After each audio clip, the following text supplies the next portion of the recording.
Hi there, Dave Markham here for the Brockporter.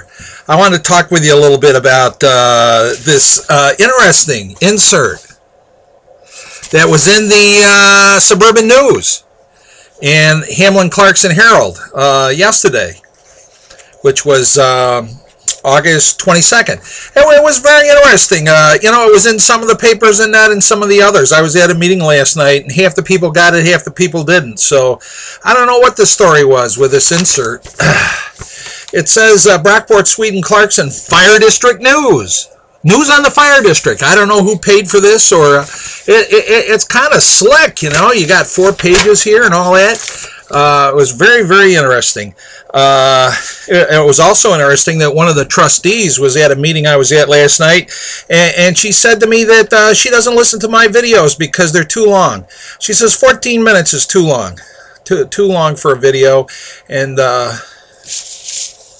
so I'm going to have to cut them down a little bit. And then she said even though it was 14 minutes long about the Memorandum of Understanding, she couldn't watch it. She said she got a minute and a half into it, and when I said it was malarkey, that was it. It just turned her off. And I said, gee, that's interesting. You know, I listen to you all the time, and you can't give me 14 minutes. So, you know, it was kind of apparent to me that the Brockport trustee, if she's any representation of the rest of them, they don't really care what citizens think.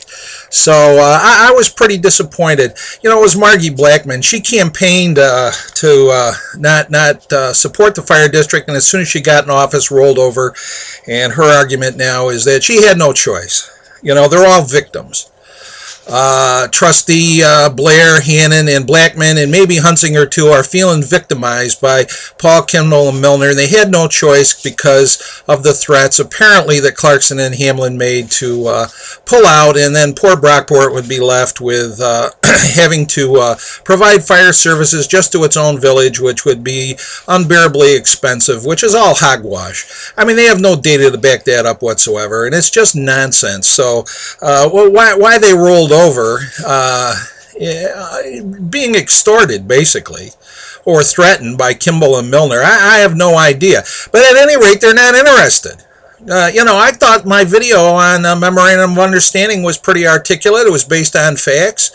It wasn't just opinion. But apparently Trustee Blackman's not interested in the facts and couldn't be bothered hearing what some of us think. So I was pretty disappointed. At any rate, you know, I'm going through this thing. It's very interesting, and I could spend 2 hours on it, which I'm sure you don't want to listen to. So I thought I'd break it up into more digestible chunks. I don't know if maybe Trustee Blackman would then listen to it I thought maybe she'd have a little longer attention span, but she said 14 minutes just now. She couldn't do that, you know. It was too much time. So anyway, I'm going to go by piece, and this first video is on this very first thing they say right here on the front page, that the decision to form a fire district comes after 2 years of fire contract negotiations. I don't know what that means. 2 years of fire contract negotiations? Really? That's news to me. Committee and subcommittee meetings. Oh, I know they've had plenty of those, half in secret, by the way, you know. They didn't want the public to know what was going on. And findings by a specially commissioned committee. Now, if they're talking about the Clarkson, Sweden Fire Protection District Study Committee, which they appointed, they did not recommend the formation of a fire district. I know they changed their tune. If you doubt me, go back and read their report. It's easily accessible. And so the thing that upsets me about this is they're just lying to you. That is not what the study committee recommended. And you can read that very easily. In fact, 14 of the pros for supporting their recommendation that a tri-municipal oversight committee be created are directly antithetical to what would happen if they formed a fire district. So whoever is writing this thing, and nobody takes responsibility for it, which is interesting. Somebody paid for this, put it in the Suburban News. It's a 4-page thing, and nobody says who wrote it. But, you know, the interesting thing is it's chock full of lies and contradictions. The first of which, findings by a specially commissioned committee, supported the formation of a fire district. It didn't. Please read it.